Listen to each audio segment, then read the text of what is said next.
నమస్తే అండి, welcome to అమ్మమ్మ అమ్మ నేను. ఈరోజు కొత్తిమీర పచ్చడి ఎలా తయారు చేసుకోవాలో చూపిస్తాను. ఈ పచ్చడి రైస్లోకి టిఫిన్స్లోకి కూడా చాలా టేస్టీగా ఉంటుంది.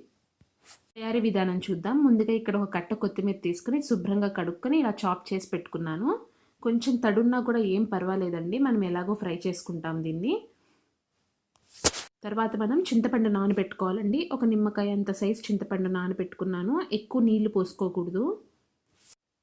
తర్వాత ఒక కడాయిలో ఒక 2 టేబుల్ స్పూన్ల దాకా నూనె వేసుకుని, నూనె వేడైన తర్వాత ఒక 2 స్పూన్ల మినప్పప్పు, ఒక స్పూన్ జీలకర్ర, ఒక స్పూన్ ధనియాలు, ఒక పావు స్పూన్ దాకా మెంతులు వేసుకుని వేయించుకోవాలి. మినప్పప్పు కొంచెం రంగు మారేదాకా వేయించుకుంటే సరిపోతుంది. ఈ పచ్చడి అన్నంలో కొంచెం నెయ్యి వేసుకుని తింటే చాలా టేస్టీగా ఉంటుంది. టిఫిన్లో కూడా అంతే బాగుంటుంది. మినప్పప్పు ఇలా రంగు మారిన తర్వాత ఎండుమిరపకాయలు వేసుకోవాలి. నేను ఇక్కడ ఒక 10 ఎండుమిరపకాయల దాకా వేసానండి.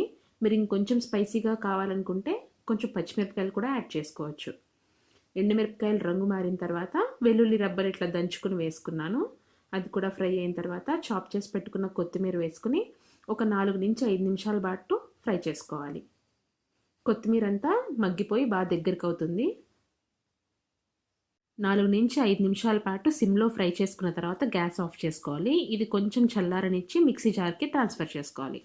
ఇది చల్లారిన తర్వాత మిక్సీ పట్టుకోవాలి. ఇలా గ్రైండ్ చేసుకుని దీంట్లో ఇప్పుడు సరిపడా ఉప్పు, మనం ముందుగా నానబెట్టి పెట్టుకున్న చింతపండు, ఒక 4 స్పూన్ల దాకా బెల్లం యాడ్ చేసుకోవాలి. బెల్లం వేయడం వల్ల చాలా రుచిగా ఉంటుంది, తప్పకుండా ట్రై చేయండి. ఇలా బెల్లం వేసుకుని బాగా గ్రైండ్ చేసుకోవాలి. ఇలా మెత్తగా గ్రైండ్ చేసేసుకోవాలండి. ఒకసారి సాల్ట్ చెక్ చేసుకోండి, సరిపోయింది అనిపిస్తే అప్పుడు ఈ పచ్చడిని తాలింపు పెట్టుకుందాం. తాలింపుకి ఇక్కడ ఒక స్పూన్ ఆయిల్ యాడ్ చేసుకున్నాను. దానిలో ఒక స్పూన్ శనగపప్పు, ఒక స్పూన్ మినప్పప్పు, కొద్దిగా ఆవాలు, ఒక పావు స్పూన్ జీలకర్ర వేసుకుని ఫ్రై చేసుకోవాలి. ఈ పప్పులన్నీ కొంచెం రంగు మారిన తర్వాత వెల్లుల్లి రెబ్బలు వేసుకుని ఫ్రై చేసుకోవాలి. తర్వాత ఎండుమిరపకాయలు, కరివేపాకు కూడా వేసుకుని రంగు మారేదాకా వేయించుకోవాలి.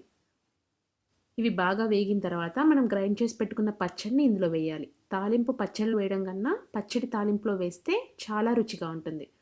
ఇట్లా వేసుకుని 1 నిమిషం పాటు వేయించుకుని స్టవ్ ఆఫ్ చేసుకుంటే కొత్తిమీర పచ్చడి రెడీ అయిపోతుంది.